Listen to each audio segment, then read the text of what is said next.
Hey guys, so in today's video, I'm going to go ahead and show you guys how you guys can go ahead and cancel your subscription on your Shopify store, guys. So basically, you pretty much don't want to use Shopify anymore and you really want to move on to something else. This video is going to go ahead and help you guys on how to actually go ahead and cancel your subscription. So without further ado, guys, let's go ahead and get right into this easy tutorial. So basically, what you're going to want to go ahead and do is once you're on the admin panel, head over to the bottom left-hand corner of your screen and click on settings. Now from settings, guys, you're going to want to go ahead and head over to plan.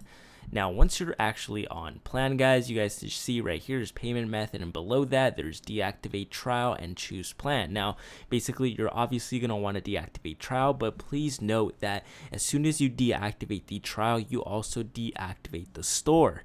So basically let's go ahead and check it out. Now basically you can see right here it says cancel subscription and deactivate store. Now basically if you go ahead and cancel the subscription, it will also deactivate the store. So if you want to proceed on, go ahead and do it. So click on it and then give a reason why you don't want to use Shopify anymore, and then move on.